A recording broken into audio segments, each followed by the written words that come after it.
It finally feels like summer in South Australia as the West Torrens Eagles and the Seacombe Tigers go head-to-head in round 6 of the Premier League. Good afternoon, good evening, good morning, wherever you're watching around the world, and welcome to live softball action with Spacequake Sports in the CMAX Premier League. I'm Eric Ballner, and joined by a first-time commentator today, all the way from the United States, that flew in just for this broadcast, I'm sure.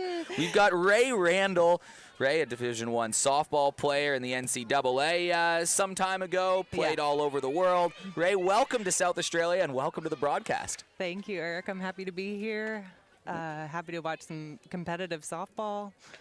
And like you said, a great day in South Australia. We're throwing you in the deep end today. This is your first Premier League, CMAX Premier League game that you've been at today. So what have you heard about the Premier League from your limited time in South Australia, those 2 months that you've been here so far? Really, Steph's breakdown on the way here. She broke down the grassroots of it and the 7 teams, and this is the main stadium here, and so I've been new to it, very new. Got to hear from Steph about the South Australia state team and learning about this league now.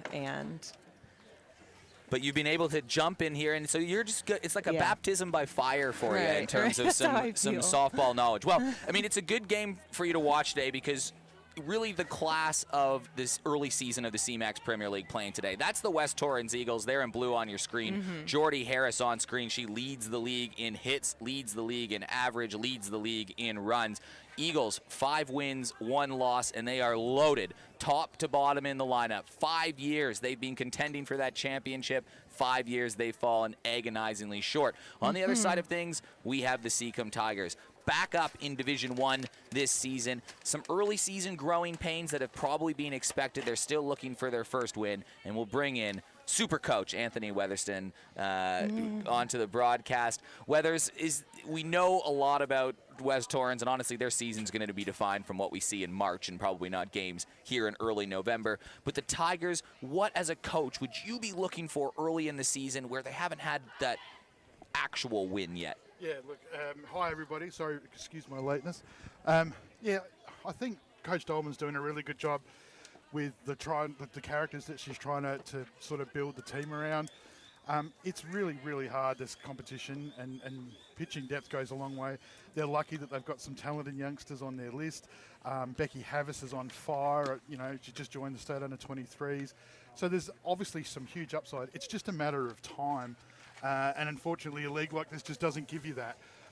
So from a coaching perspective, you'd go in with some fairly short-term goals for today about winning a couple of innings here and there, making some good plays, keeping it nice and simple, and just let them get exposure to the pitching as well as just the pressure of the game. So they've lost some lopsided games, but the scorelines have been a little bit misleading because usually it's been that one inning where just that error happens, mistakes start to pile on top of each other, a crooked number gets put up, and maybe it's a 2-1 game in 4 innings, but that 5th one is when the 5 runs come up. So it's limiting that big inning. That's absolutely. And you look at Glenelg. Glenelg at the start of the year, you know, they got mercied by Sturt 11-zip in 55 minutes. Or 56 minutes or whatever it was, and then last night, on Thursday night, they pushed West Torrens for an hour and 15 minutes and basically a 1-all game, and then eventually, as you say, the floodgates opened and Trzynski comes on and closes it up. So, look, I mean, trying to stop that 1 innings is one thing, but at the moment, it'd all be short-term stuff. Let's play some softball. Aroa Munro, the starting pitcher for the Tigers. Starting with a strike. That's what you want, the first pitch strikes, right? Yeah. I mean, and that can be one of the types of goals that we're talking about. Right. You know, get the lead off. Munro, a very talented teenager growing up in the systems. Here's a look at their defense. You've got Annalise Dolman in left field, Jazz Blight at center field, Sigrid Shoemaker at right field. As Munro gets ready to go with the pitch. It's up high. Third base, Bryony Pearson. Shortstop, Georgia Tompkinson. Second base, Ash Carr. Becky Havis, the Tigers star, at first. And catching the balls and strikes is Michaela Pearson. There's a whole bunch of Pearsons involved in this Tigers organization. Harris, a big swing and a miss. And that's a big scalp early on for Aroa Munro to strike out the hit leader. Well, you wouldn't have predicted that at the start of the game. But again, that shows you the again, probably a change in pace. Coming up in 2 strikes Yep. right off the bat, and Yeah, then being able to close that out and have a little bit of room to come on the outside. Mm-hmm. Amber Hood up to bat. She's 4 for 9 on the season with 9 walks. And she goes up into the 2 spot today, as I think Marshank's has gone down. Oh, She's not in the lineup today. Yeah, and not Kaisler comes in. So, you know, we're chopping and changing the lineups, and this is what happens. Monroe comes back with a strike. Those 9 walks are by far and away the lead in the league. That's more walks than some teams have combined early on, and it all comes from Amber Hood. Swings at a pitch straight up in the air. Havis trying to find it, and that drops in. Did she touch it? That's a great Foul ball. foul ball. Yeah, that was the question, wasn't it? Good call. Yep. Well done. Nice pickup. Are those awkward ones when you're facing directly into the sun, Right. straight up in the air? Right. Catchers, for especially too, the way the ball is moving, more likely to pop out of the glove. So infielders are the ones that you looked for, going on those ones that are up the line a little bit more. It was a very favorable bounce if it's Yeah. going to fall That between. too. Amber Hood will get another opportunity. Tell you what, it bounced more than it would have on Wednesday or Thursday. Far out. It was just the guys did a great job in bringing the diamonds up, and now we've got a bit of sun on it. It's hardening right up, so ball will be jumping around all over the place out there today. Amazing what a bit of sunshine does here as Hood puts this in play. Tompkinson scoops, fires, and it's 2 up, 2 down. Wow, that's impressive. The 2 most dangerous hitters in the lineup in terms of on-base percentage retired, and that's probably the start that you'd be looking for a young team. Well, Seacombe, their preparation's been good in the sense of they've started most of their games well. None of their blowouts have occurred at the start. It's just attrition that's worn them down. And Coach Dolman's made a bunch of changes today in the way that this field's set up. So obviously you've got the young Tompkinson in at shortstop, who to this point have been playing right field. And in the fully loaded series, in the state prep series in September, she was lights out at second base. She was doing some great things. So Dolman backing the youth. Kaisler goes crack. It's opposite field power for Lana Kaisler. Fumbled a little bit by Schumacher, but Kaisler doesn't quite capitalize. She'll stand at first. That's the first hit of the ball game. And Lana Kaisler, after starting the year 0 for 9, now has hits in her last 4 at-bats. Yeah. And again, I mean, Lana's such a power hitter. We've always talked about how strong her hands are. And you saw just there, that was just an extension out the front of her body. She just put that ball exactly where she wanted it. And that was something that was reminiscent of her in the Gillies Shield. She was just using the pace of the pitcher and just putting the ball where she wanted to it. Sophie Hoyle up to bat.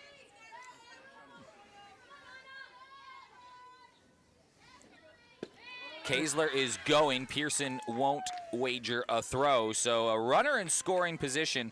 That's tough on what looked like I think a changeup Yeah. maybe coming in. Yeah. Tougher to get that all the way back down there. Yeah, as soon as they see They it, might have seen it, yeah. Yeah, they might have just gone on Yep. in that. So Is that a matter of a veteran team testing a young battery as well? absolutely, absolutely, and so they should. You know, nobody's going to give anybody any favours in that regard. So, but Hoyle lately, just the last couple of games, she's just been her shot back shoulder just dropping.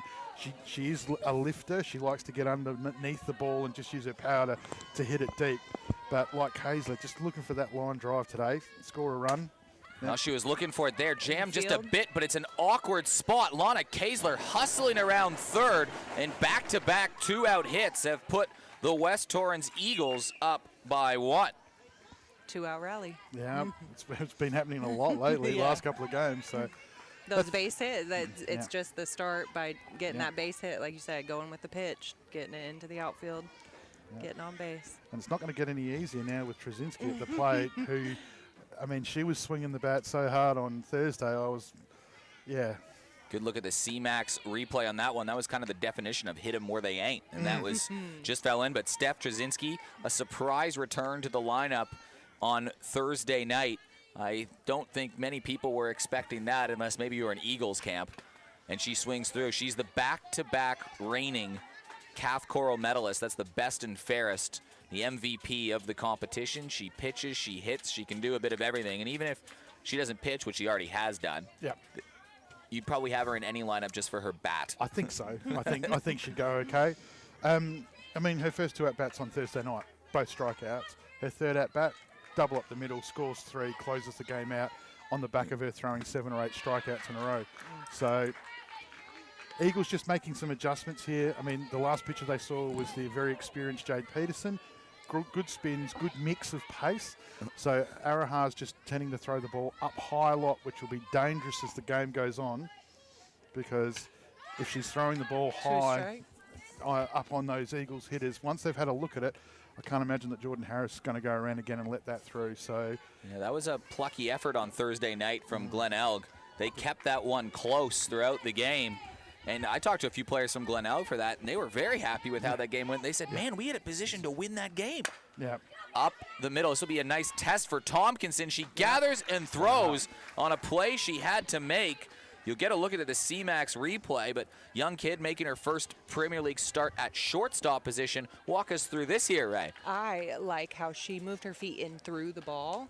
Once you see that that ball is starting to bounce and is a bit choppy, your luck is better as you're moving through the ball. And she did that. She sat well, and she made that play. Happy with what you see there, Weathers? Oh, look, for a kid that young, and then she's called that beautifully. I mean, that's exactly.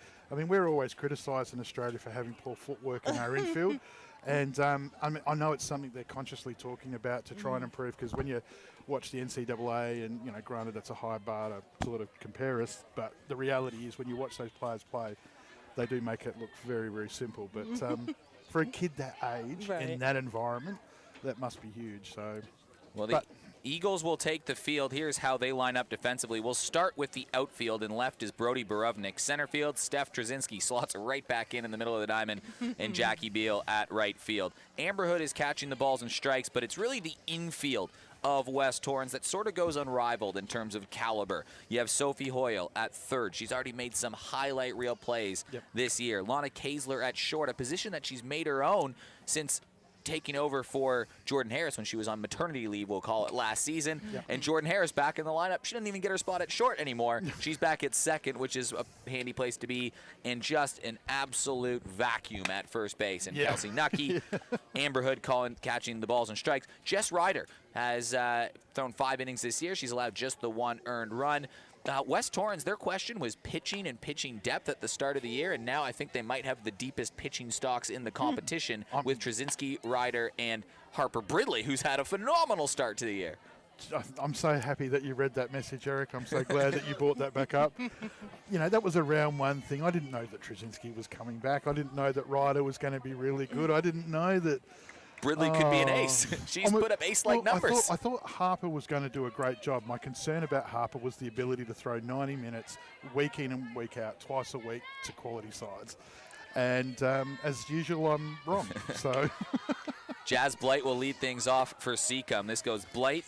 Schumacher moves up to number 2. Becky Havas at 3. If Blight and Schumacher can get on, that will open up the window for an opportunity for a sweet swing in Becky Havas. Errol Munro at 4, Pearson and Pearson. That's Bryony and Michaela at 5 and 6. Briellen Dunn at 7. Dolman puts herself in the lineup at 8, and Ashley Carr at 9 in the lineup. It's a team that has only scored 6 runs this season. They'll be looking to generate as much offense as they can. They're going to have to keep the score low based on that pass. You know that if they can score 2 or 3 runs, it's going to have to be a great defensive effort, which they've started off solid. Yeah. I mean, Eagles have scored 37 runs in 6 games, so they're averaging 6 when they step onto the park. So when your pitching staff know that they've got 6 to throw with, that can give you an awful lot of confidence, where Munro's going to the plate knowing that she's got 1. And as soon as there's 1's up on the board, that's pretty much the rope that she's got. So she needs to knuckle down. Today it's going to be hard against probably the best offense in the league right now. But again, Seacombe, just keep things simple. Jazz Blight. It's a very patient at-bat, and it's a leadoff base runner, something we haven't seen heaps this year from Seacombe. And she's got some genuine speed, and she was obviously a part of the Seacombe A grade before they fell out of the league. So she's obviously got a little bit of experience here. This isn't going to overwhelm her. So what they've got to do, though, is that when situations like this come up, they have to be able to execute the basic. So if it's a bunt, a steal, whatever it might be. And a diving play there by Amber Hood, who takes away an out or an opportunity for Sigrid Schumacher on the bunt. probably didn't go according to plan on that bunt. Same thing we were talking about earlier. Catcher being able to go up line and catch that, that's a lot tougher than it looks. Yeah. And she was able to pop up, get her mask off, and get around to that ball. Amber Hood's awesome. I mean, she's done a great job. Just got caught at the top of the zone there, Schumacher, and then just pushed the ball up. Really got to start at the top of your zone, and just if it doesn't meet that requirement, then jump out of it. But well, Becky Havis has been the early season breakout candidate of the year. Only 4 games so far. She's had 3 hits, but one was a triple. One was another triple, and the other one was a home run. All of them off National Open women's level pitchers. That was Peterson, Grauer, and Grace Rickson. Yeah, she's hitting and fully loaded, going into the back-to-back salamis. Back-to-back grand slams when it mattered the most to come from behind. So, yeah, she's having a great season. Real talent, and you can see even right here now. Oh, that's exactly what I reckon too. That's the voices of our youngest commentator. Yes. Yeah, very excited about softball game. First softball game for Ray Randall and South Australia, and her daughter sitting out here too. Very excited about Becky Havis batting apparently at the moment. Yes. And a big old smile. Ball just a little bit outside. Do you think already early in the season she's starting to command a bit of respect in terms of how you would approach her as a pitcher? Well, the game on Thursday night, the first thing Jamin and I noticed was that Jordan got three change-ups and 5 pitches. Swing and a miss. Which is insane. Staying on the outside. But you can see here that Havis, who to this point most of the pitches that she's hit have been balls that she's turned on into that left centre hole. And today, Ryder, courtesy probably of Amber Hood bookwork, everything's been worked on the outside edge there, all off pace. Ooh, yep. Just foul tipped away. So Ryder's just doing a really good job of just mixing, 80 and 70 and 70 to 80 in that regard, just making subtle changes. But the spots that she's hitting on that edge, that's making the difference. And that's what Glenelg did really well to West Torrens on Thursday. She couldn't sustain it over 7 innings, which was their undoing in the end. Full count. Full count pitch coming up. Runner on first and just 1 out. Good at bat here. Put into play. Kaesler scoops. She's looking for 2. She gets 1. And Jordan Harris will just eat it and hold on to it. I think that's what they were looking for on that outside. Someone to turn it over and get it to the infield, make a play with that force out. Good look at the CMAX replay. If you want to advance medical research and get paid for your time, log on to cmax.com.au.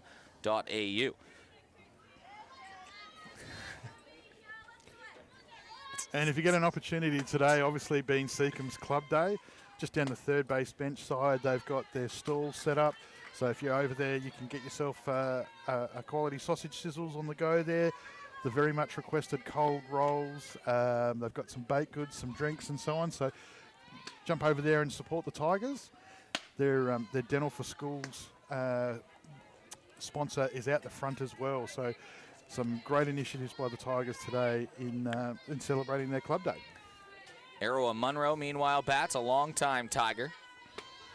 The veteran of the team, and she's just young as this goes a little bit outside, so it's a 3-0 count coming up. It's tough. One pitch at a time, come Yeah, back. that's it. And she's, along with Havis, they've formed a 1-2 punch in regards to that depth hitting that the Tigers have needed. So it's a walk, so runners in scoring position now with 2 down. Sorry, two down, but we saw a big 2-out hit from West Torrens in the first inning, and Sophie Hoyle drove in Lana Kaesler. It was back-to-back hits. Can the Tigers muster something up here? Pearson will come in as a runner for Munro.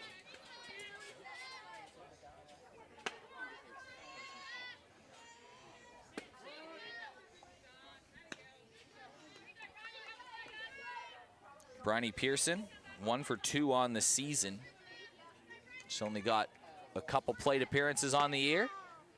Pushed her way in the line, and now she's batting 6. That ball a little bit outside. So Ryder fighting the strike zone just a little bit right now.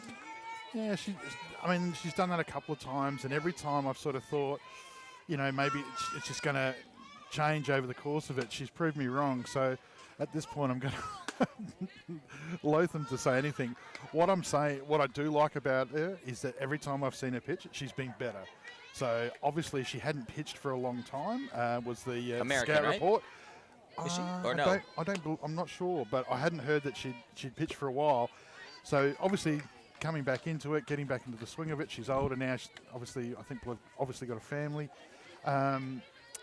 and yeah, so obviously fitting into a team as well, especially a team like West Torrens, as you talk about, which has,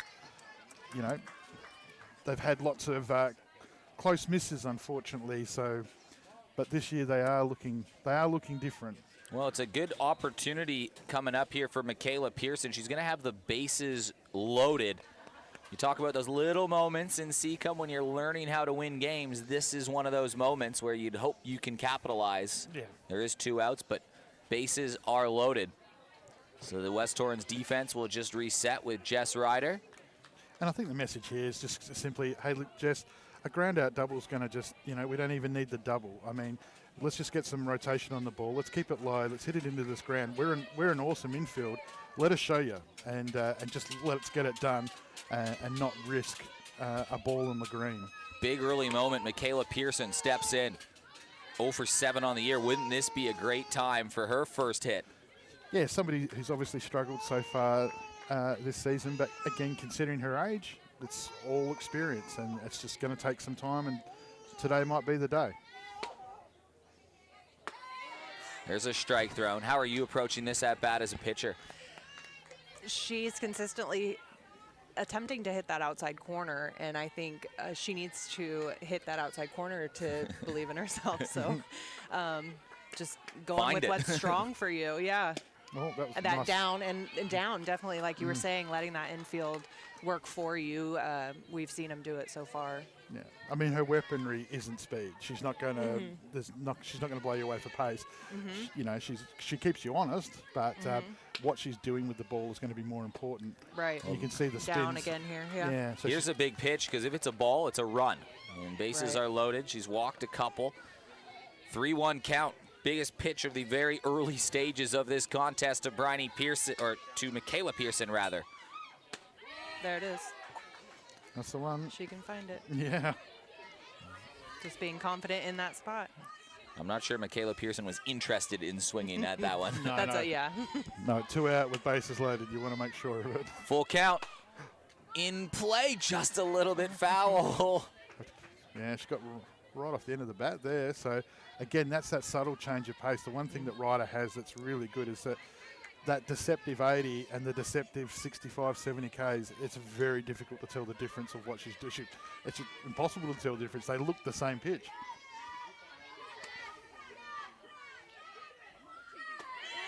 And it's a strikeout, called strike with bases loaded. Can't wait to see this on the CMAX replay. But she goes down looking with bases loaded, so an opportunity goes by the wayside. Here's a look. Yeah, it's probably a touch high on the shield, but across the lettering on the uniform. But I mean, I like it over the plate. Yeah, I mean, the edge, right on edge. that corner. Yep, Yeah. and that upper hand corner it's a tough hit, especially if you've been seeing outside, and then coming in on that inside. Yeah. I think it's important though that the mindset of a young hitter in that situation is, you'd have to be adding an inch around the zone and nothing by you with bases loaded in an opportunity like that. But that's the experience now. You can't teach that type of stuff. And now that she's experienced it, she won't be feeling great about it. But hopefully you can learn from it. Yeah, that's it. Yep. I mean, you look at Bryce. In your coaching days, have you had to approach, or have you had some younger teams kind of learning how to win? Very much, yeah. Just finding those small wins, finding those goals that you're going after, and they stack. They stack up, and just getting better one by one. That's sort of been what Coach Dolman's MO has been, right? Is finding that positivity, trying to get that culture right where they want it to be. Yeah, well, she said straight away in that first interview that we did was that, getting a group of girls that were, proud to be doing what they're doing, enjoying doing what they're doing, and be better people for it. That was we hadn't even talked about softball yet, and that was what she was talking about. So the environment and the culture that she's trying to bring there is super positive, so that's awesome, and that's great.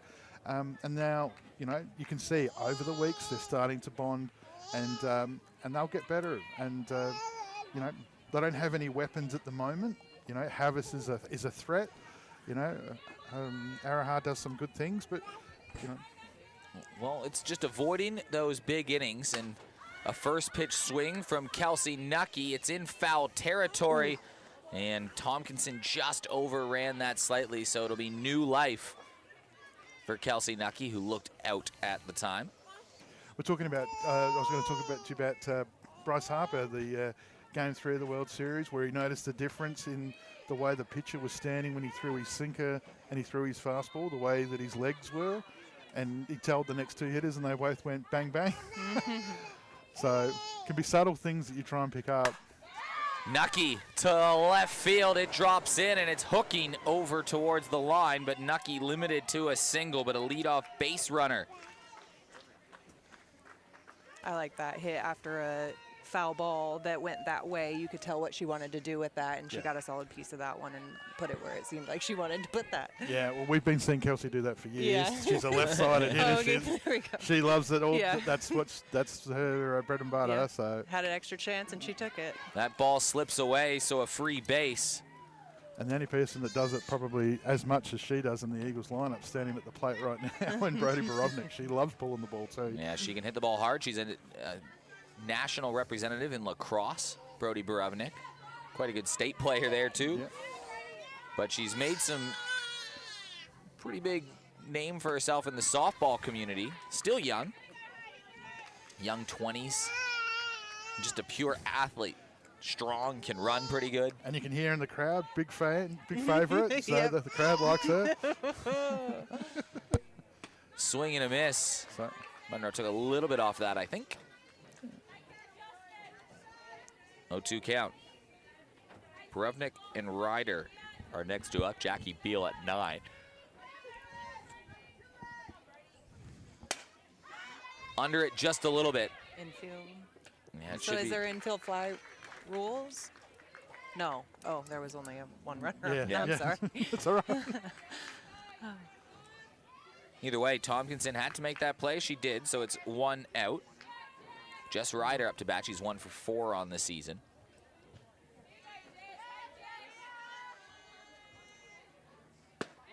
Good pitch. That first pitch strike just really sets everything up, doesn't it? Mm-hmm.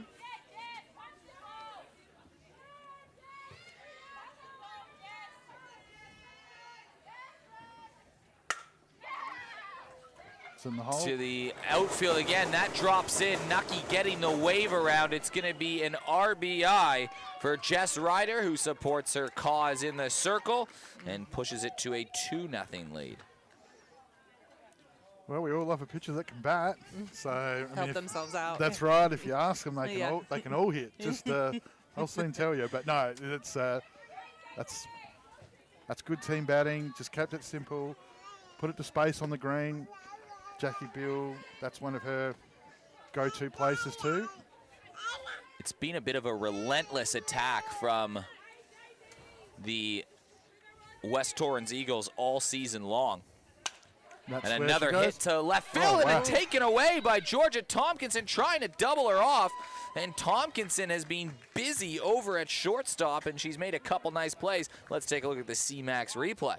As I was saying, in the fully loaded competition, that's what she was doing. She was making great plays in the infield, granted on the other side. Didn't panic there.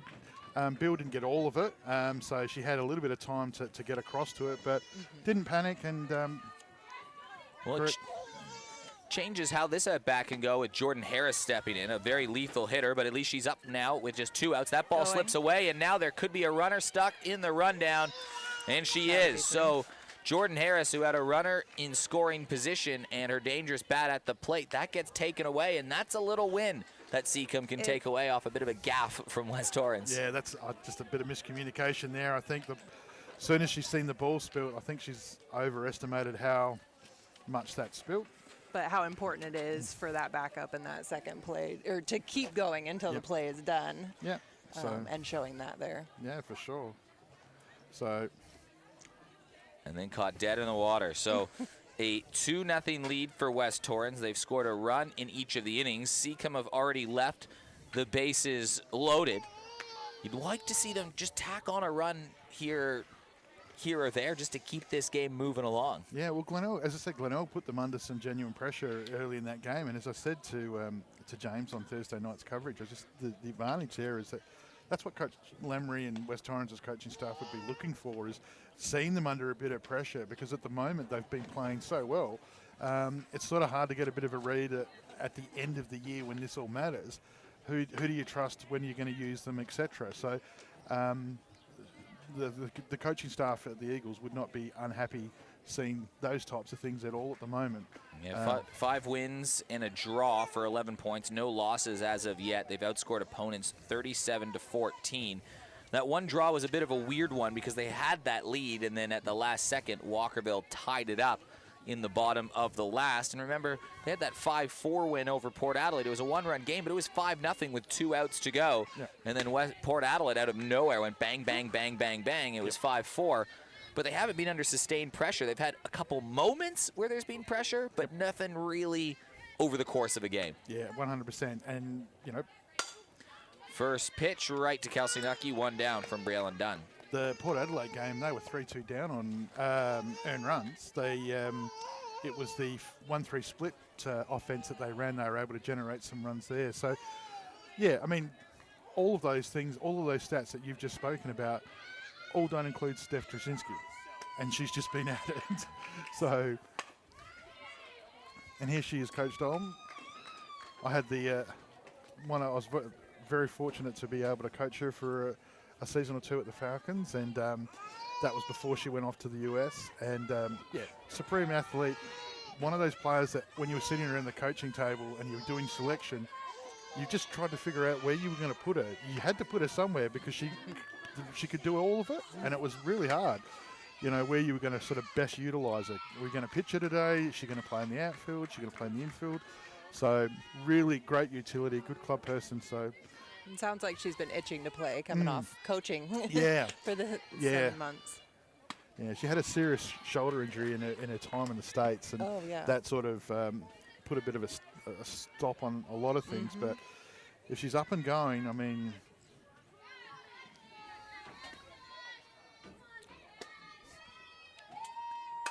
Dolman gets a good crack of it. This back to left field. It's to the wall, and it is gone. Wow. Lead off. Call the airport. We've got a bomb. That's going to shut things down, and Dolman calls her own number and puts it over the fence. Well, you want to lead by example. There you go. Yeah.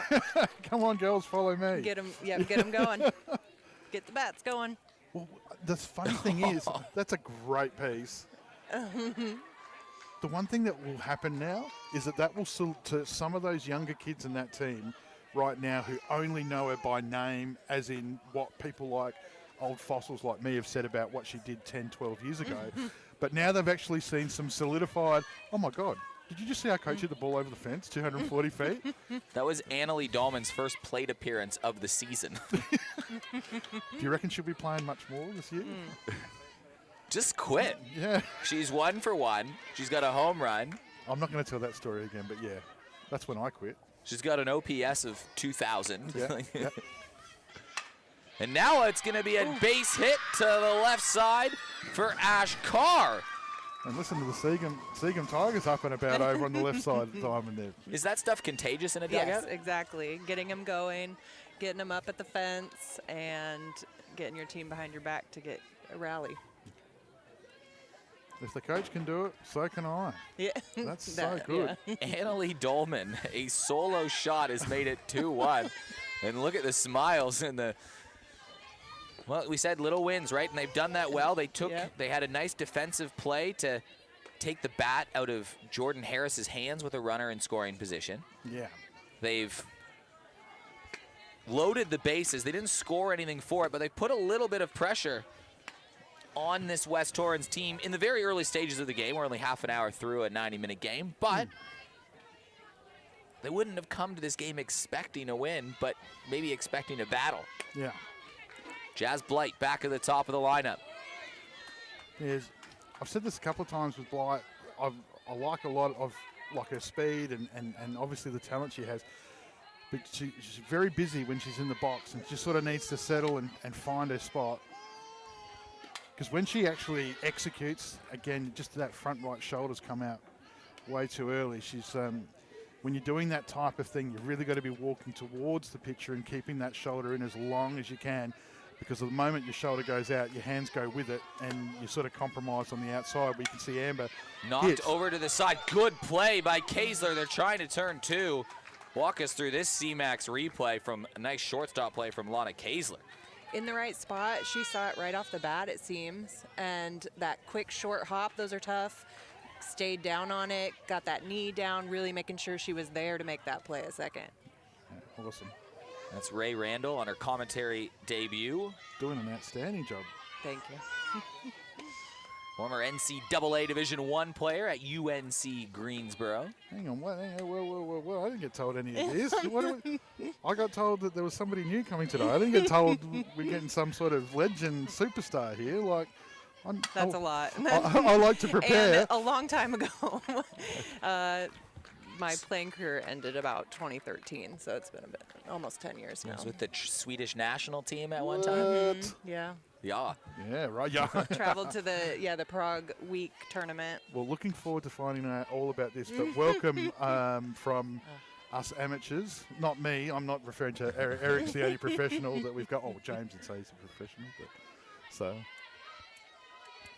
some great insights from someone from all over the world. Schumacher right back to Lana Kaesler.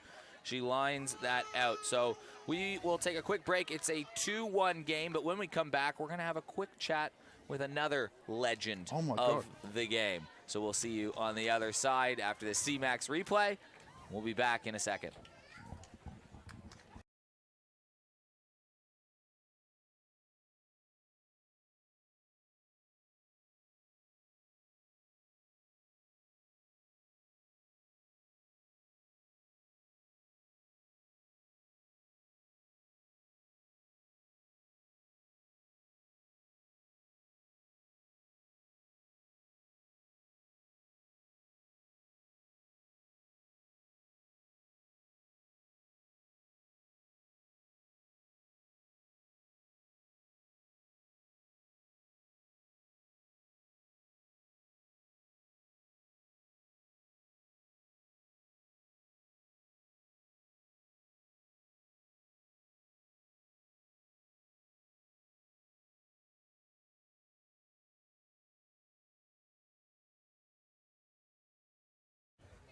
Back at the ballpark, it's a 2-1 game. Annalie Dahlman just blasted a solo shot as Jordan Harris comes up to bat. But now we've got Ray Randall in the broadcast booth, but now we've got another little commentary debut for the next little bit for Neville Lawrence. What's up, Nev? Big umpire duties over here. Just come down to see if we can teach you a few things about the rules of the game. No, that's why you're here. Yeah, are we struggling with that or what? You have been. You have been. There's been a couple misses. But hey, it's softball, right? If I'm right 40% of the time, does that count as a good average if I'm 400? We like to do better than that. As an umpire. We like to do better. Well, Jordan Harris, she's got like, what, a 667 batting average entering the day? Higher than that. She's 9 for 13 to start the day. That's pretty pretty good. High. Good for a player. Struck out in her first at-bat. See if we can keep some offensive momentum going into defense now. Yes. And getting that run. Nev, what's been going on? We haven't seen you around the ballpark too often this season, or at least calling the balls and strikes. What's been going on? Up for some surgery. What? What's going on? I've got a couple of knees that are not as good as they used to be. Righto. So you're having. So I'm assuming it's not a minor knee surgery. No, it's Are they ever? A knee replacement, unfortunately. So the right one first. Harris, with some lightning speed, puts herself in scoring position. So a knee surgery, 2 knee surgeries, 1 knee surgery? 1 knee. 1 knee. And then do you have to do the other one later? Maybe? Yeah, eventually. Eventually. So that's a big deal. So that's coming up. So that would be why you haven't been back there calling the balls and strikes. Absolutely. Long time umpire. How long have you been umpiring for? Oh, too many years, Eric. Getting close to 40. Getting close to 40 in the WBSC Hall of Fame? Yes. the baseball or the Softball Australia Hall of Fame? Yes. Softball South Australia Hall of Fame? Yes. Is there a Hall of Fame you're not in? No, I think that's the bundle. That's the bundle. What do you think the call was on? It wasn't a pitch. Did you see It was, that? the umpire held it Yeah. up. Oh, okay. It's I no saw him pitch. move off to the Yeah. side there. Yeah. 0-2 count here to Amber Hood. Hood just watches this one go by. Amber Hood, one of the best in the business in terms of generating walks. You probably called a lot of balls and strikes when Amber Hood's coming up to bat. What makes her such a, from your perspective, so patient? Walk. She's the walk leader every single year. She's not scared of a count. She'll take 2 strikes and doesn't phase her. And just like that, at 0-2, now it's a 2-2 count all of a sudden. Yeah, it's as simple as that.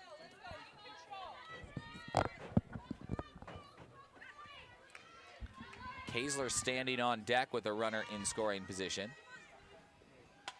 She'll foul this one away. So Nev, where is umpiring? Where has umpiring allowed you to go around the country, around the world? Where's that taken you? All the way around the country. I've had 3 trips to the US, Japan, Greece for the Olympics. Not Italy. a big deal. No, not a big deal. Puerto Rico. Straight up in the air, somewhere behind us. In Puerto Rico, so both of you. Yeah, to my, I was to gonna my left say. here. So you Puerto Rico for what? Olympic qualifier. Okay. I played down there. One of my teammates in college was on the national team there, and I had an opportunity to pitch for the Juncos. Okay. Yeah. And We didn't see any Hood of the to local. Yeah, right it's good. field. It could be an awkward one. Shoemaker moving in. That drops in fair. Hood pushing for 2. Harris scores easily from second. And it's been a run and inning rate for West Torrens. And this time Amber Hood joining the party with an RBI double. Got to look at the CMAX replay. Nice piece of hitting. Yep, that side of the field with a runner on base. That just That's dropped what you're in. looking for. It's where you want to put it. Lana Kaesler comes to the plate. Hits in her last 4 at-bats. Swings one Big through. swing. A daddy hack, as she'll call him. So in Puerto Rico, what's the softball vibe in Puerto Rico? How do you even describe it? What's everything? The facilities like? They're Where's pretty the- competitive. Yeah, they were excellent facilities. Yeah. They love baseball and softball in Puerto Rico. Yep, very, very, Yeah. very, very big over in Puerto Rico.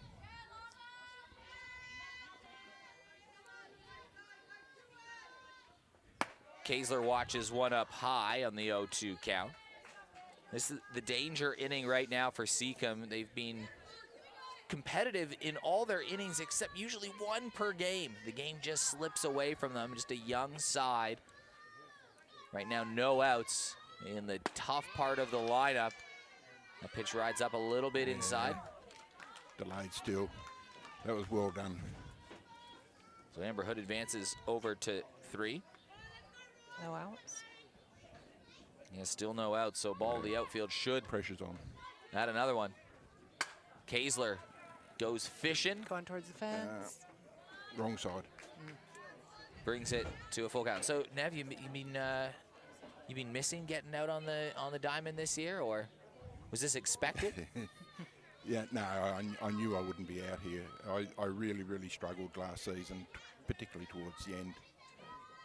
It was a real effort to get out here. Kaesler again in the air, but in foul territory. Becky Havis moving under, makes the we go. play. Runner was having a look, but Havis will hold her. So that is just what the doctor ordered for Seacombe, and out that holds the runner. Just keeping her feet moving enough to stay underneath of that last second adjustment.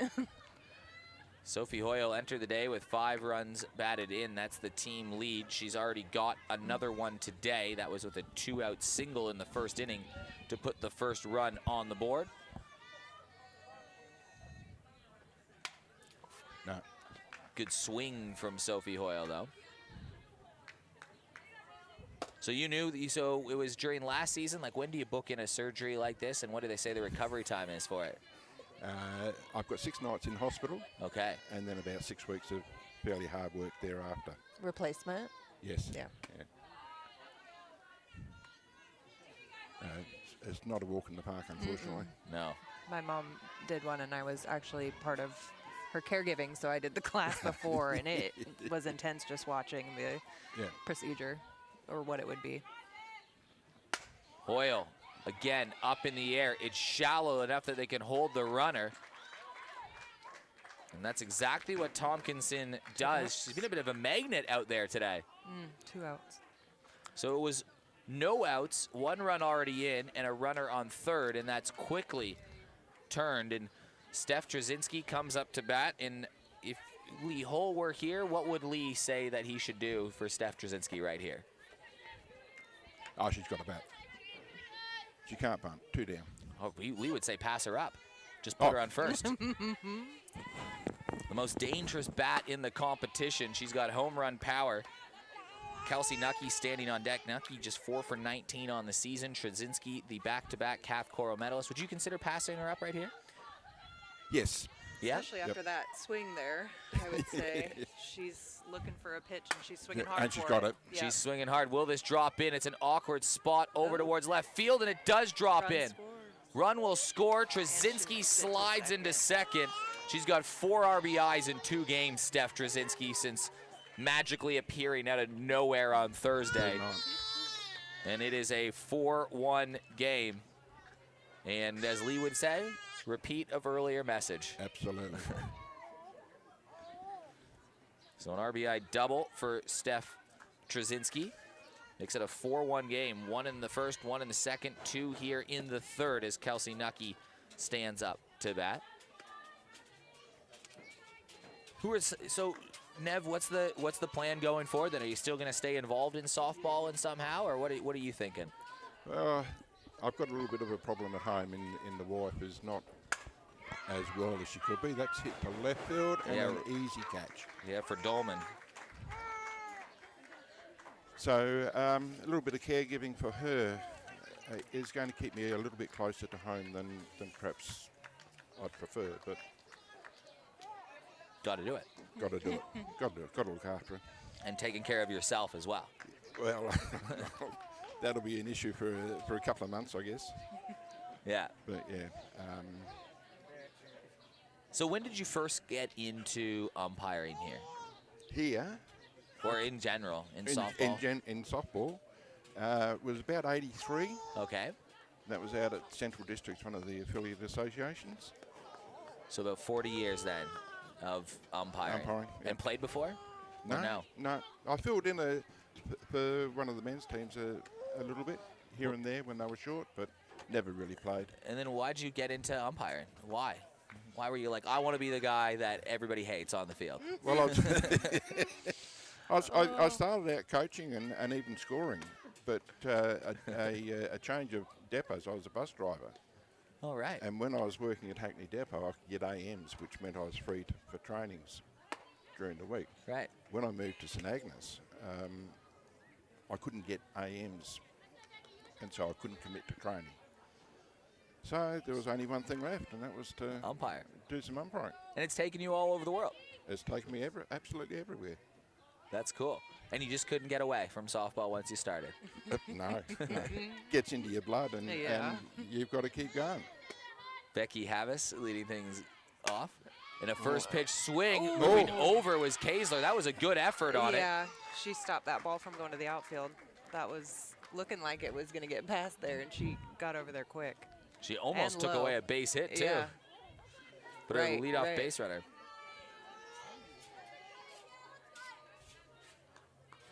So 40 years of umpiring, been all over the world, been to some Olympic Games, done the local competition here.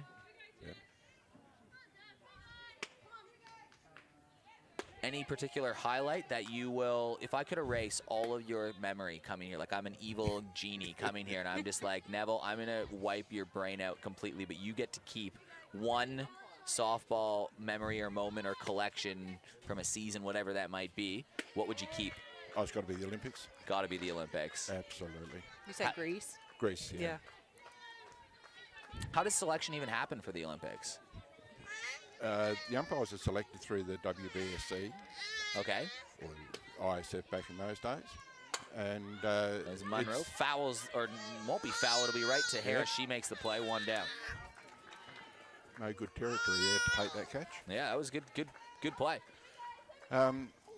It's based on performances at World Championships and Olympic qualifiers. Flies are a bit friendly. Flies all over the place.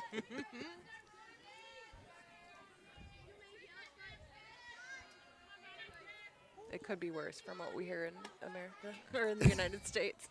Could be snakes or spiders. Oh, But that I hear is rumor. There are a few snakes around here. Yeah. Have been known to be up here. Yeah. So in the Olympics, where do you get put up as an official or an umpire in the competition? Where did you stay? In the athletes' village. You got to stay in the athletes' village. That's so cool. Sorry, the officials' village, not the athletes. And what was the big moment for Australia in that 2004 games? Silver medal. Were you working the game? Or? Yes. Oh wow, that was a big, because that was softball silver and baseball silver, right? Yes, That was big. huge. That was the best that Australia's ever done. Yeah, that would have been a buzz, I'm sure, around the athletes' village, especially in that game to qualify for the championship, the gold medal game for Australia. When they beat Japan. That was excellent. Yeah, so were you on the field for that one too, or just watching from the? I watched that one. One of the very, very strict rules that we had in regards to umpiring is that you cannot do your own country. So you couldn't do the gold medal game then? I was at left field. You were, okay, but you couldn't. Wait, what? I got to go on the diamond. You got to go on the diamond for the gold medal game. That's cool. Which should never have happened. Yeah. But, couldn't have helped us out a little bit more? But that was a testament to the performances of not only myself, but the American girl that was at right field. So they had the two of us out there with, I think, 4 or 5 umpires on the sidelines that were probably extremely disappointed because they figured they should have been out there. Ahead in the count. Pearson with a swing and a miss, so an 0-2 pitch. It's been a walk and a hit, so runners in scoring position. Seacombe had the bases loaded in the first inning. Couldn't quite catch in some runs. That one slips away. It's going to be 2 runners in scoring position, and it takes away any sort of the double play ball. So a hit here from Michaela Pearson, who was up to bat when it was bases loaded in the first. A good chance at a second opportunity. She struck out looking on that. I would guess she's not going to want to go down looking again. No, both have good composure. We'll see who wins this battle. She goes swinging and she finds a hole. So Pearson has put a dent into the West Torrens lead. It's the second run of the game, and she came to plate with another big moment, and this time delivered a hit. Looked like she was trying the right direction, taking an outside pitch with runners in scoring position to that Just went right with the field. pitch. What was it? Just went with the pitch. What about in terms of players in South Australia? Who had that aura about them as just like, damn, they were good? Like, you could just feel it when you were on the field. First pitch, swing, that goes foul. Linda Martin. Linda Martin. Everyone says Linda Martin. If you want to go back a few years. What made her so special? Everyone talks about Linda Martin. She was just brilliant at shortstop. Absolutely brilliant. Could do everything? Yeah. Nothing got through her. She had a great arm. Shortstop's hard to find and fun to watch. That's Oh, yeah. yeah. It is a lot of ground to cover, a lot of You look at Bill White Yeah. out there now in modern day, and she's very, very similar to Linda. Hard hit ball. What a play by Hoyle, and she doubles her up. Sophie Hoyle takes the line shot, steps on the bag, and eliminates the Seacombe threat with the tying run on first base. Walk us through this one, Ray. could have been a big hit if that would have got by with those runners in scoring position. But quick movement on that hot corner and looked like she was ready for that. impressive infield so far. That brings about the double play that was taken away a moment ago. Yeah. Yeah, if that ball finds a line, it could. We've seen balls in that alley before. If that stays fair, Right. that scores maybe both of the runs, and we have a tie game. Yep. Easy. Right height for it. Just trying to get it right up that line. So, Nev, we'll keep you in for the next 3 outs here. But what have you seen in terms of umpiring and umpiring development here in South Australia? There always seems to be a couple new faces every year around the grounds. What have you seen around that in that respect? We keep working hard to develop the guys. Sadly, they keep disappearing almost as fast as we find them. Which is always a challenge, but we've got a fairly good crew out here in Brett Tyler. He was a strong umpire when he came from Victoria, and we were still able to lift him and improve his performances after he got here, and he is doing very, very well now. Steve is a solid stalwart, been around for probably not quite as long as I have, but he's very, very solid. And Pete at third base is a very, very new umpire. He's come out of the hills. First pitch swing from Brodie Borovnik. And he's going ahead in leaps and bounds. We've got the ever reliable KT. Always. We can't do without him. And what's that ring you got on your finger? Borovnik to left field. It could be trouble. Dolman ranging over. What a catch. Annalie Dolman, have yourself a game. She hit a home run earlier in the game, and now she's ranged over and just took her out of the game. Look at this. She's having a great time out there. Good angle. Yep. Great CMAX replay. Had that covered all the way. Was never going to not catch it. Coach Annalie Dolman called her number a late change. It was originally going to be Bianca Pash there, and then moments before game time we were told there's a late change. She's come in, she's made that play in the outfield. She's also hit a home run in her first plate appearance. Hit down the line. Was it fair or foul? It's called fair.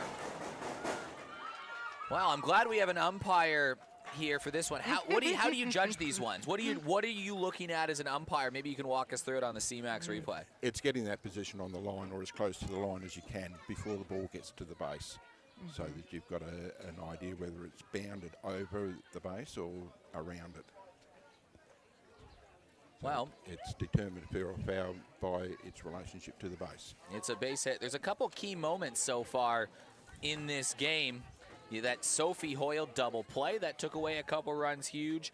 Another one in a 4-2 game that you might go back to, at least from a coaching perspective, is when Steph Trzynski came to plate with a runner on third, and they elected to pitch to her instead of passing her up, and Trzynski had a hit and scored a run, which Lee Hull, wherever he's watching the game for, would have been saying something. Jackie Beal fouls this one away. But a very entertaining 4-2 game so far. West Torrens, they've been pretty systematic. 1 in the first, 1 in the second, 2 in the third. But Seacombe aren't going away. The home run from Dolman in the second. Then Michaela Pearson had an RBI and stringing some together. Almost had some more. This one lobbed to left field. And again, Dolman, a bit of a ball magnet herself today. Everything going to that left side. So that will be out number 2. Jordan Harris comes to the plate with a runner on first base. 2 outs. 2 outs, 9 for 14 now on the season. She's got 5 walks, Jordan Harris now. Very important that Seacombe can somehow hold the runs here. No, I can't do that. What's happening? Walk us through here, Ump. So we've already substituted the catcher out. So the runner at first is not the catcher of note from the previous innings. She is a substitute. So the catcher speed-up rule is not available. That's Jess Ryder standing on first. Mel McGee questioning both of the boys in blue.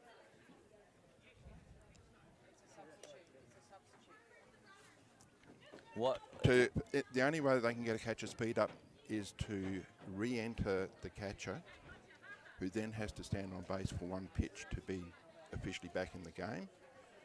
Then they can have their catcher speed up. You ever watch those NFL games, you know, when they have like the umpire that just sits in that room somewhere and they just pop up there and the commentators are like, over to you, Nev. Nev, what are we looking at here? I feel like Spacequake needs to set that up. In your recovery, you can be watching the games. We can just have a little box there on these questionable moments that we question a couple of times on these broadcasts. Nev, what's the call? This one into foul territory. Havis having a look. That was going to be a tough play against the fence. Yeah, she was scared of the fence.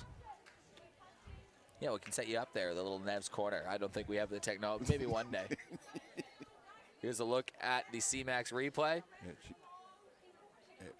Camera guy trying to shield himself from protection, too. Easiest always to find the fence first. Yes. Get there, find that fence. Put that right hand out and find the fence, know where it is, and then focus on the ball. Harris lays down the bunt. She's going to get there easily.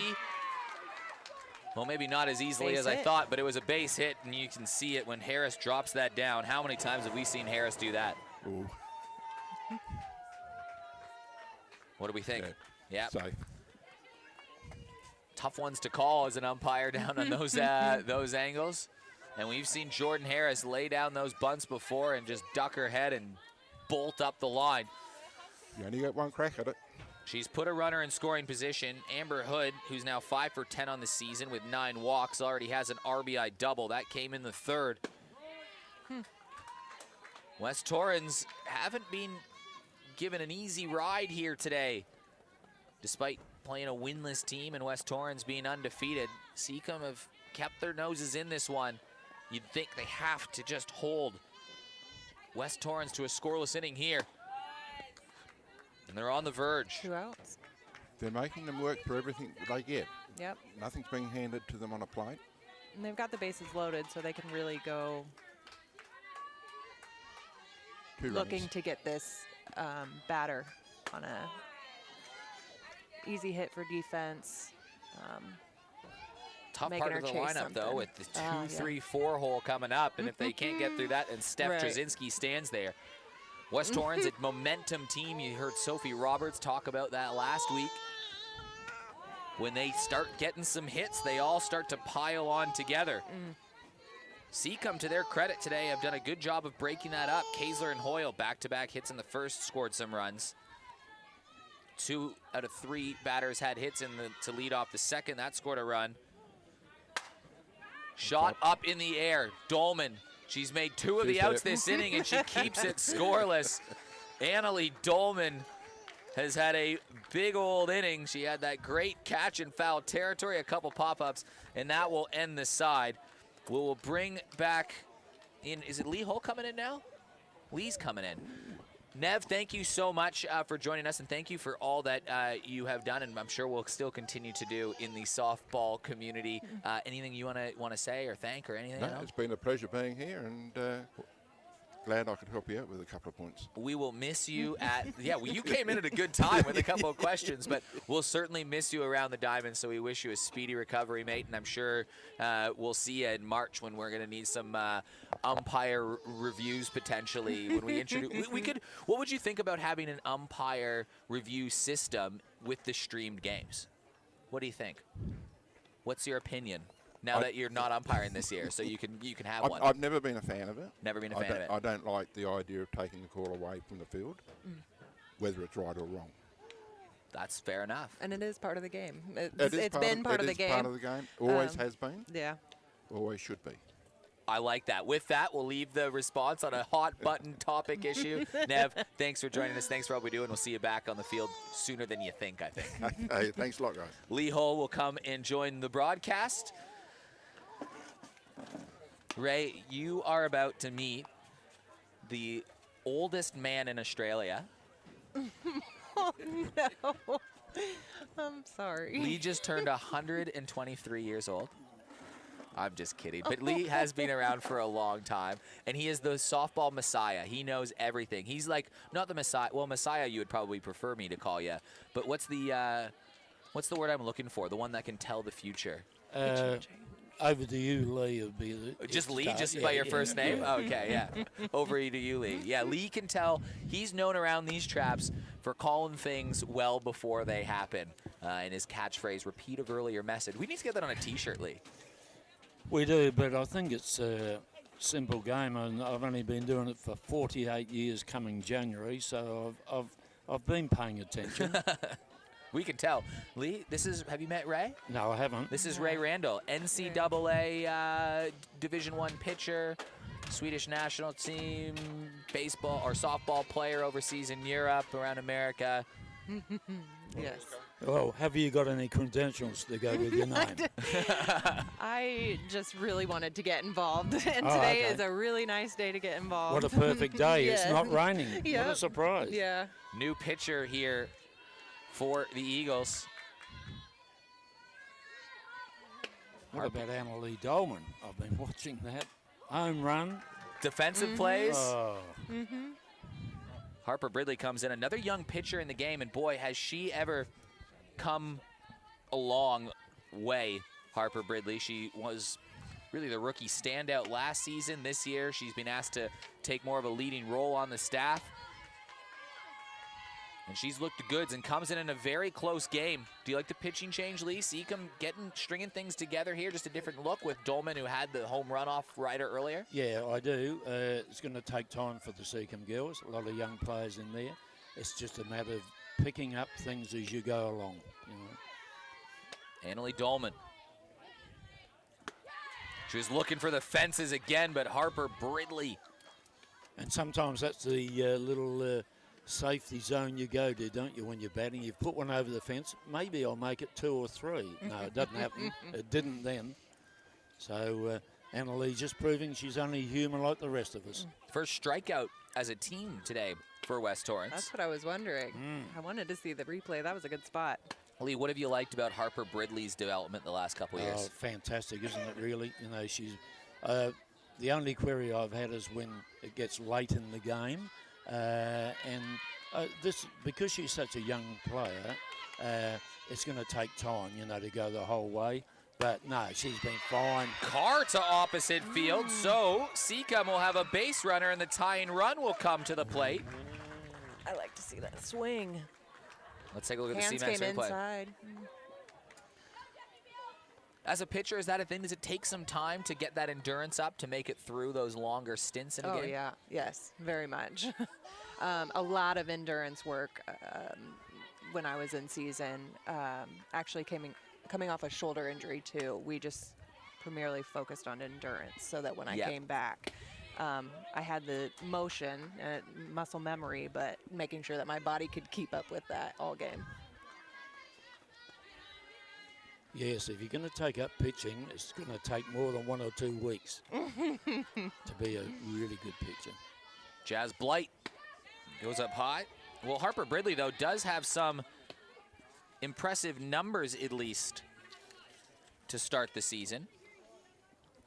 She had that sub-2 ERA last year, more in that relief role, and this year she's got a 2.04 earned run average in 19 innings pitched. She's certainly limited opposition opportunities. Only the 16 hits allowed in the 19 innings. And if she does get tired, there's a person called Steph Straczynski that could just relieve her. I've heard like of her. Like she did on Wednesday evening. Did she?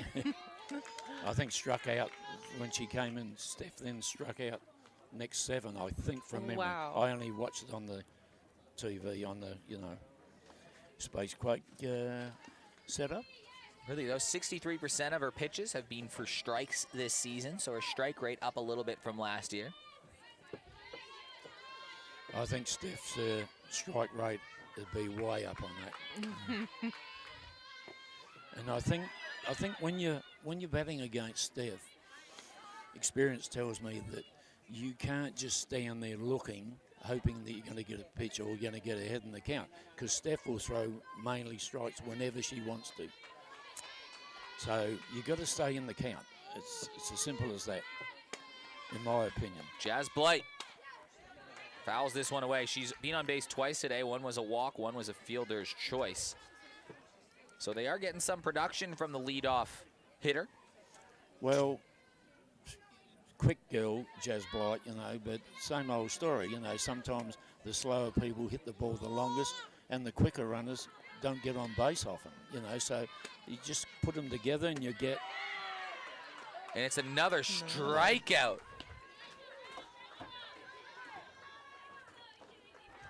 Big smile from Bridley. She'll take it. Well, and rightly so. And that gives Steph plenty of time to settle back in to this Premier League, doesn't it? Oh, I like that spot. Like that upper corner? Yeah. Well, she's been going in a bunch of different spots. It's hard to really pinpoint where she's going to be. And coming in with that on that third strike was a nice spot. Well, I'll tell you something about Shoemaker, this girl. She's got wheels, I can tell you that. Bridley just, what, 16, 17 years old? Yeah, she's not very old. Another left-handed slapper type. A lot of people say to me, oh, this is good, this new slapping thing. I'll tell you, when we were runners up in under-16s, the Nationals in Victoria in 1990, we were doing that all the time. So it's not a new thing. Not a lot of lefties in the competition, but this lineup has back-to-back lefties at the top of the order. That can run, you know, and that's what you need, and you're a danger, like Jackie Beale is. Jackie Beale puts a ball in play, batting left-handed with a little slap, a little running bunt, a little chop shot. You know, you're going to give yourself a big chance of getting there. If you're just joining us, this is a 4-2 West Torrens game, but honestly, West Torrens, I mean, put to the mark. This one back in play. Bridley scoops it down, makes the play, so retires the side. And through 4, it is a 4-2 game. But I was just about to say, it's a 4-2 game, but Seacombe, honestly, have had some opportunities to be in front. They left the bases loaded with 1 out. There was that strikeout looking back in the first. And then probably the key moment of the game was in the third with only 1 out, runners on first, runners on third, down by 2 runs. Brielle and Dunn hit a hard hit ball over to third, and it was just a nice pick by Sophie Hoyle. Could step on the bag and retire 2 players in 1 go on the double play. If that ball gets through, and it looks like it was, this is a tied ball game right now, or even worse. Exactly, but I did notice when I got here that bases were loaded for them, and there was 2 down. The batter went down looking. Oh my goodness, that's a coach killer. Coaches really think, you know, you go down swinging, doesn't matter whether it's a bad swing, you know, or what, you don't make contact. Not as bad as looking at it. 3 runs there. So this is it is a 90-minute time game, no new innings after 85. We've played 70, so we start the 5th. This could be the final inning. We'll have to see the time. So that's where the gamesmanship starts to come in a little bit in terms of watching the clock. I'm sure all the coaches are very aware of what the time is. I was wondering about that too, if it was an inning limit or a time limit. I thought I'd heard Steph say time limit. 90 minutes or 7 innings, yeah. Yep, I think the Eagles will play it cool here. I don't think they'll chase anything here. They'll just say, we're in front, let them do the chasing, we'll take our time batting. Middle of the lineup and some experienced batters in Kaesler, Hoyle, and Trzynski. Kaesler, 1 for 2 on the day, 4 for 14 on the season. I was here early enough to see Kelsey rip one down the left field line, which is a strength, of course. It's been a very balanced attack today from the Eagles. They've had hits from Harris, double from Hood, hit from Kaesler, hit from Hoyle, double from Trzynski, 2 hits from Jess Ryder, and Kelsey Nucky had that rip as well. That's 7 different players who've had hits. Up in the air, back towards right field. Gotta make the play, and she does. Sigrid Shoemaker retires Alana Kaesler. And 4 different players with the runs batted in as well for West Torrens. So it's been a team approach, and that's been symptomatic of the whole season for West Torrens. It's just relentless from top to bottom. And we talk about West Torrens often. If their batters are going together, they bat all the way down. 1 to 9. There's no weak link. Sophie Hoyle up to bat. A hit and an RBI in that great defensive play. She'll have put herself in contention for the CMAX Clinical Performer of the game. If you want to advance medical research and get paid for your time, log on to cmax.com.au. She'll be a candidate, at least, for that performer of the game. Harper as well. Harper, well, Harper's had 1 inning with 2 Oh, strikeouts. okay, yeah. No, Jess Ryder. I've only come here. Yeah, Harper just got in the transit. game. Jess Ryder was pitching before. She got a couple hits. But Yeah. Annalie Dolman, surely. Couple defensive plays and a home run. That's what I was Clean in my as- head as well. Wasn't it clean as a whistle, that was. That was a great swing and just launched over the Yeah. fence. Confident person. Annalie, when she played last, very good player, state player. Sophie Hoyle battling away here. 3-1 count. Bases are clear. Not anymore. That's disciplined batting, though, isn't it? Because you're leading by 2 runs. You come out there, you're probably thinking to yourself, oh, I'm going to get a long shot here, first pitch. But that's not the team thing. Do the team thing, and that's take your time. What's the hurry? And probably a tighter game than West Torrens would have expected. Yep, yep. They've been beating teams handily as of late. Here's a girl that's got good strength, hasn't she, Steph Trzynski, especially when she's batting. I saw her last turn at bat, and it was going really hard. Steph just got back from coaching in Japan. Yes.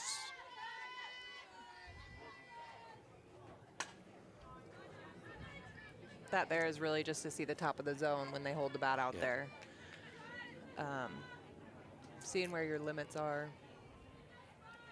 Really seeing the pitch big, shortening up that swing a little bit more to get a base hit when you're down in the count. And just watch the ball. It's Yeah. a simple game in that respect. Watch the ball. I Watch the ball when you make contact. Look that way to the pitcher after you've hit it, Yep. after you've rolled your wrists and things like that. Yep, and we had a coach in college would teach us out front right there just to help see it right there. It's no different than Can see her cricket. here. You watch cricketers. I haven't cricket- got to yet. No, but when cricketers bat, Foul tip, strike They- out.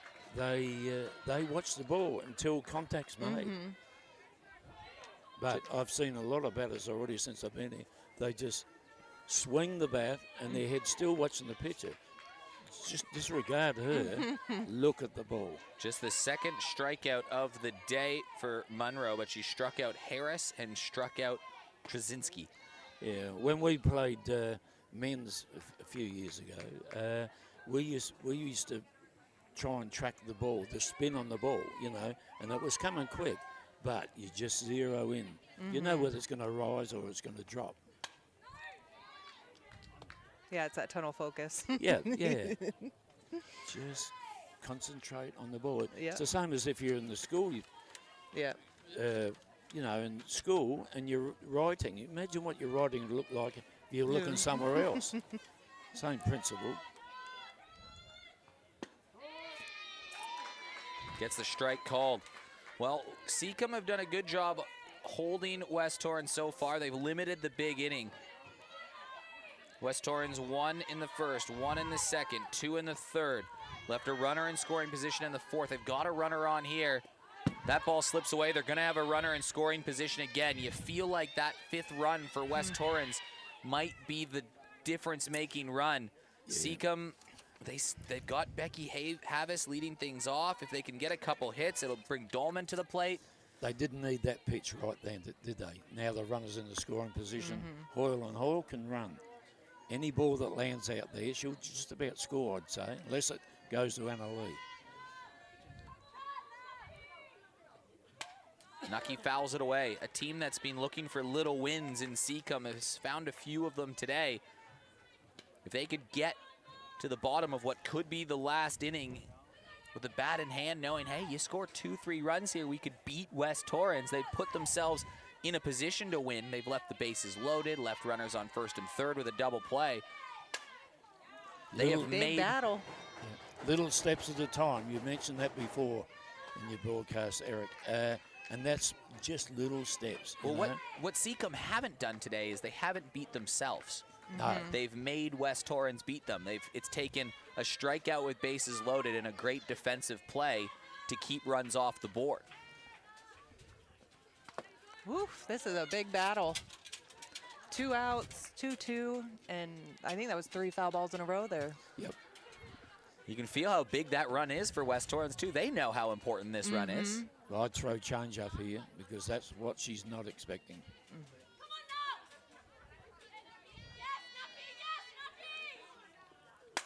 Nucky with a crack to left field. It's 4 Outside, straight but- foul balls. Repeat of earlier message. I know we've seen change up. we've seen her get over there, but that one was a little bit out further.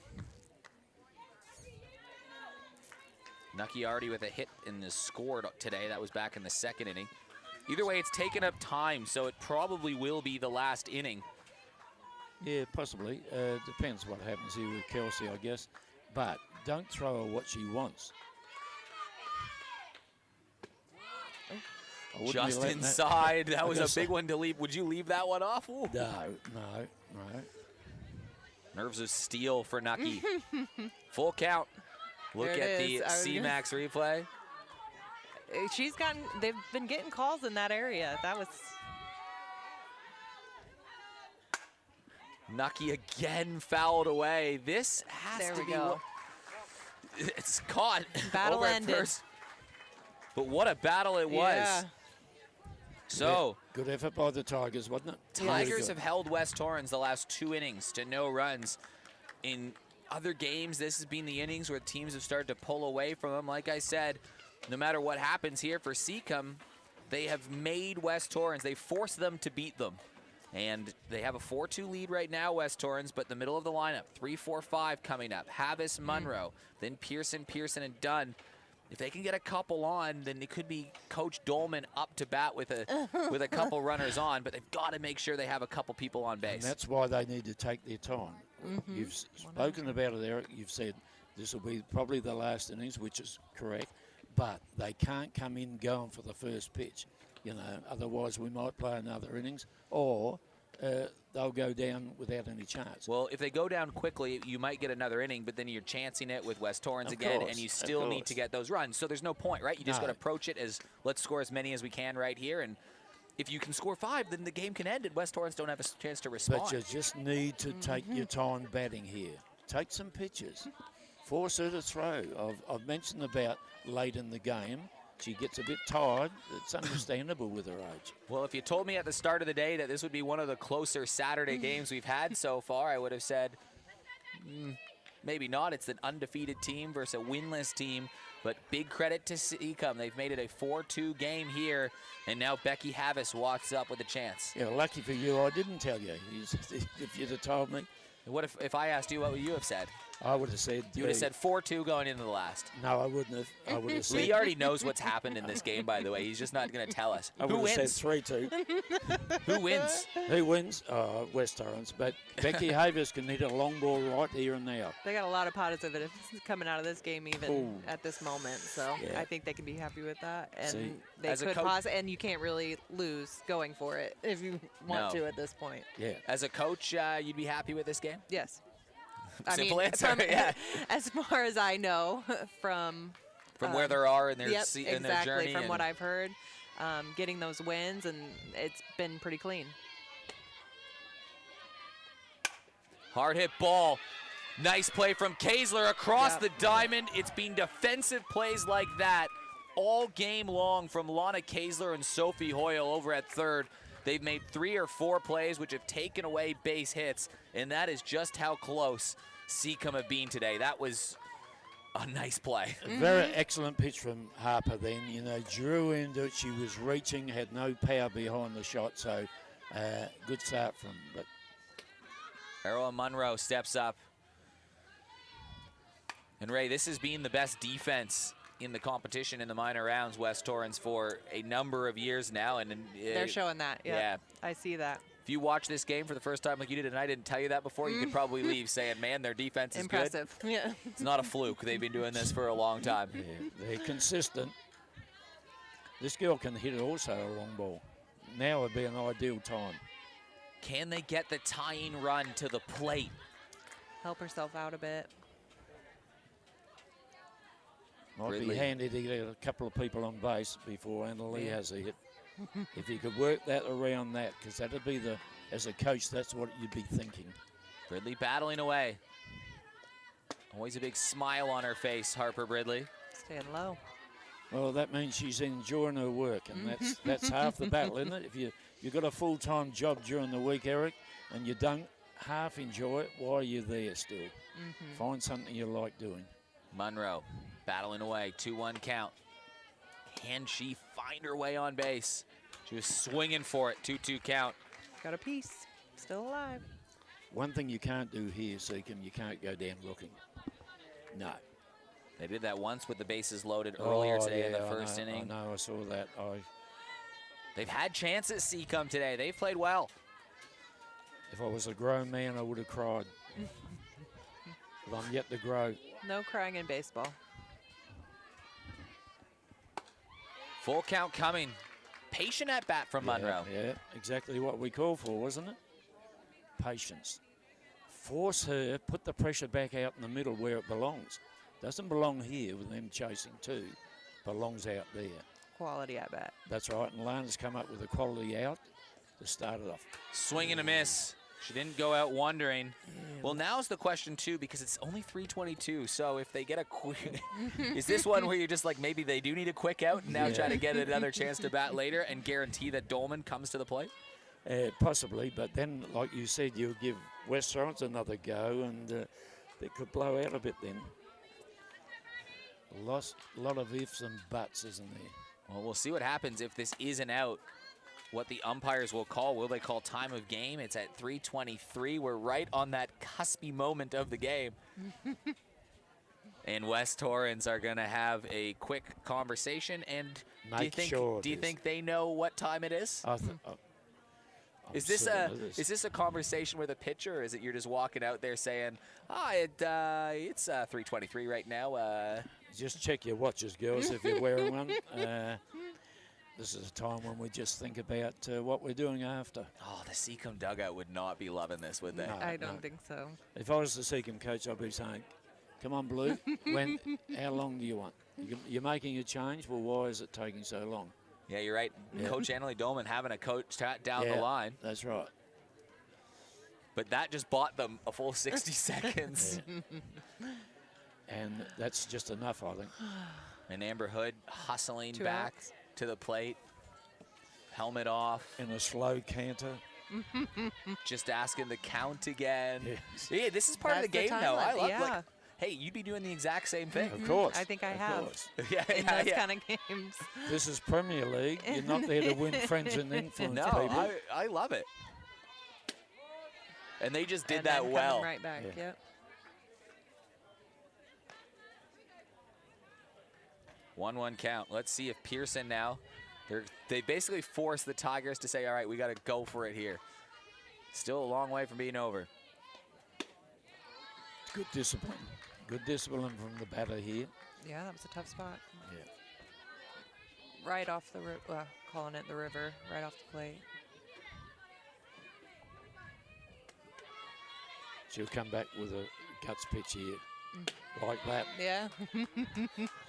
Lucky guess. 2-2 count, so the Tigers likely down to their final strike.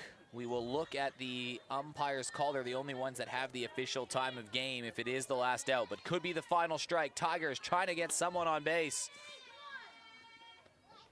And it's a strikeout looking. A big strikeout from Harper Bridley. She had 4 coming in relief. Umpires are going to meet. They're going to discuss. It's right on the cusp of it. They haven't called time of game yet. Seacombe aren't doing it. West Torrens think the game's over. They're ready to line up for the handshake. Umpires haven't called it. I think we're going to get more. They're going to get another one going. They've said we're going to get another one going. West Torrens can't believe it. They're out for the handshake line. Now the 2 coaches are coming out and questioning this. Seacombe's going back.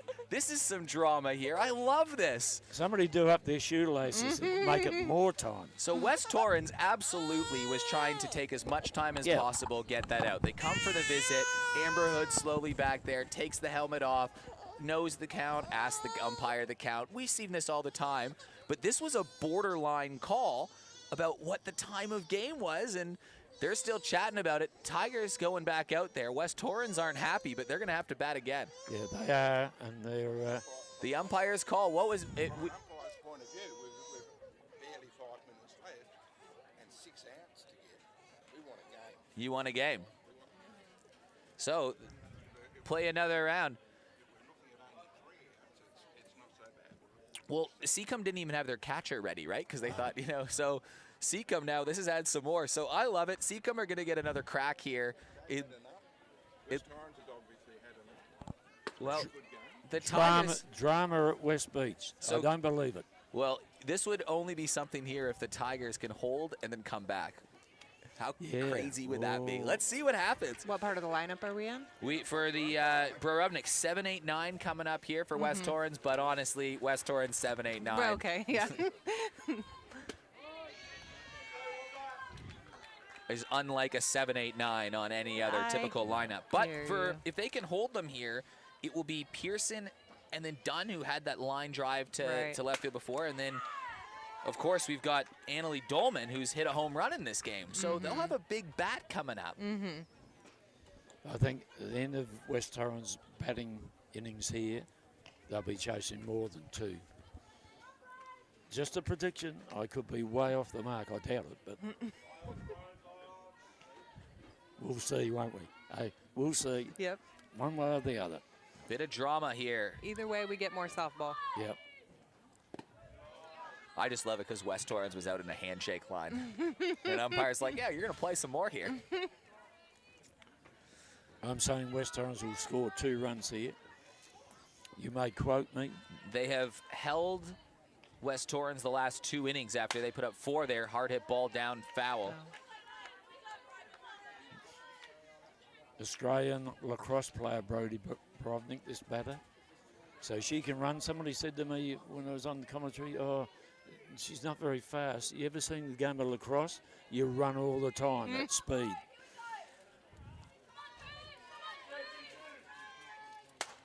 Borovnik to left field. Dolman has to charge on it. Finds the soft spot.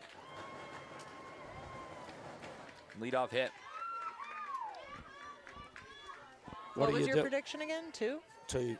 They'll get 2 2 runs. runs. So, you know what I'm doing here? I'm playing bunt here. Just bunt the ball down the first base line and let Brodie get the Harper second. Bridley We've seen coming him in do for it. her first at-bat, showing bunt, lays it Oh, down, was right she into out of the the zone. box? She's out. Oh. Out. Yep. Yep. I have a theory about bunting. Don't bunt the first pitch, because if you're a pitcher of any note, and you obviously were, you're going to throw it either up or away from the batter. Yep. Second pitch. The amount of times over the years I've seen batters bunt the first pitch straight up near the catcher, Yep. double play. I wasn't even much of a rise ball pitcher, but I knew that I was going to a rise ball in those scenarios yeah, right there it's just- on that first pitch. Just play the percentages when you're batting.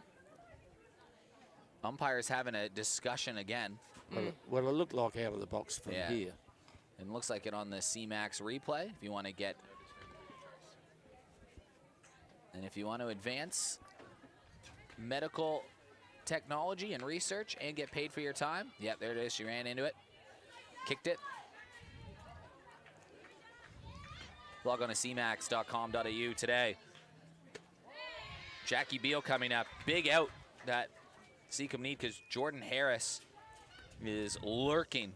This is when Annalie Dolman should be on the dirt at left field, because Jackie will not hit the ball that long. She'll hit it like that. Up the middle. It's a slow roller, and Ooh, that looking was good. fortunate for 2 West runs. Torrens. I believed you. We'll see. Well, you have to believe Man it. to He's my just pretty- right didn't. Now there's danger. Softball, any game can go any way. We'll see. Yep. Yeah, Jordan Harris, Amber Hood, and Lana Kazler lurking in the background. 1 out down. They've held down West Torrens most of the day. First pitch, hard hit ball right to center field. It's 1 out. Can they double him up? And they have! Oh, Miss. my goodness. There we double go. play. Anything in softball. Anything in a game. Wow! A double play for Seacombe. It's the 3rd straight inning they've held West Torrens scoreless.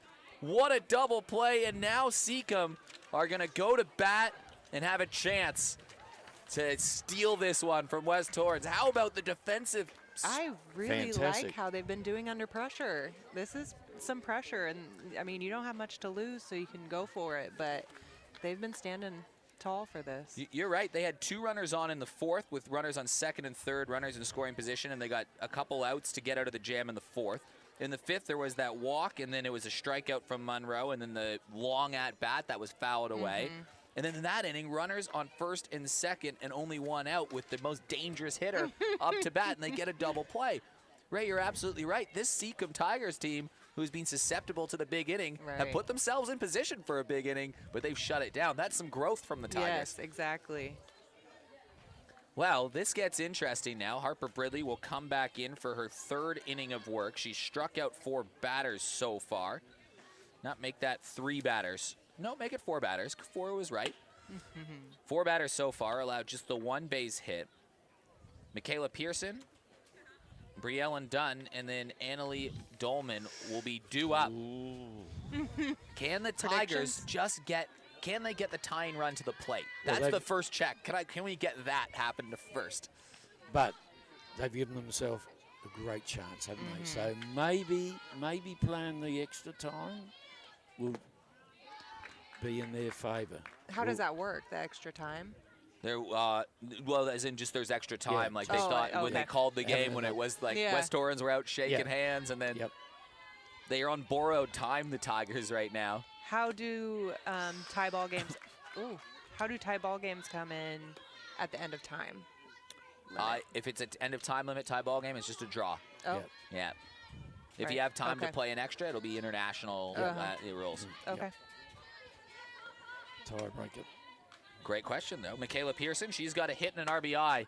Pokes one over to right field, almost.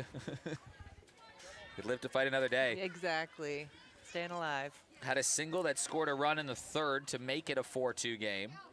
And then, oh my goodness, that's when Briellen Dunn had that line shot over to 3rd. They need at least 1 person on base with Annalie coming up the bat. Yeah, can they get the tying run to the plate for Annalie Dolman? They Always just a good need start for the leadoff. one of the first 2 to get on base. Pearson fouls it away. And you know what I'd do if I was the West Torrens coach? I'd walk Annalie Dolman. Rain, hail or shine. Intentional walk or pitch around her. Don't let her hit. Take the bat out of her hand. Cause if there's a run on, because it could be the worst decision you made by letting the bat. Right to Jordan Harris, 1 down. Don't you love that at second base? You just get something pop up like this, you know, like a Have big the backspin on it. like a big ice cream sitting up there waiting to be licked. Well, in my opinion, this girl needs to get on this batter. Briellen Dunn. Famous name at Seacombe, Dunn. Jenny, terrific player for Seacombe over the years. See her play at all?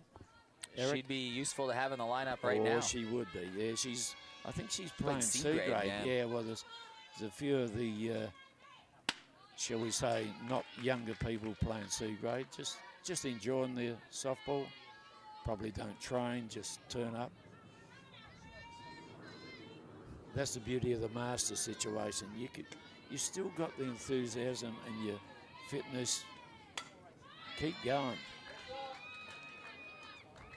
Dunn chops it away. 2 strikes.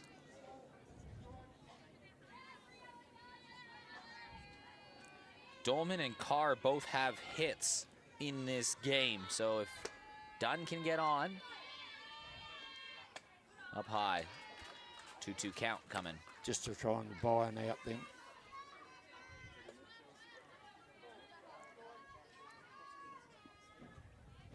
Lots of good signs from the Tigers today. Just throw guts pitch here, just throw it over the plate. Like that. Oh, Nelly. Ooh. Full count, didn't get the call. And this is when you come in the bat, you need to be armed with what's this pitcher throw? What is her go-to pitcher when she gets behind the count? What is she going to throw to me?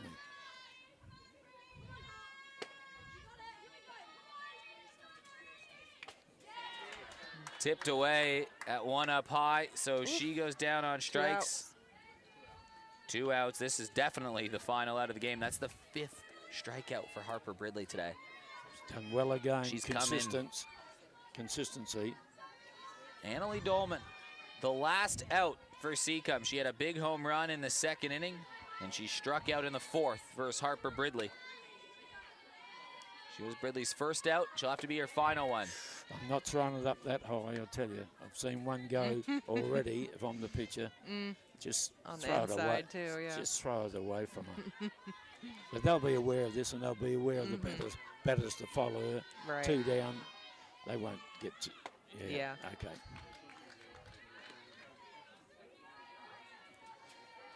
Just your job as a pitcher is to frustrate the batters. Now, Yep. she's been hit for home run. I would She just, wants to hit. Yeah, she wants to hit. Yep. So just frustrate her. Yep. You know? Swing and a miss. That was a big hack. And the Tigers down to their final strike. Very relaxed pitch. I like that whip on Yeah. creating that spin. How about Harper Bridley coming in the close situation? Working now into her third inning. She's got 5 strikeouts, only allowed the 1 hit, no runs.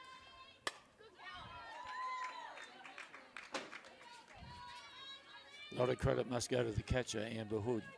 Without a very good catcher, then you could be just a very average pitcher. Agreed.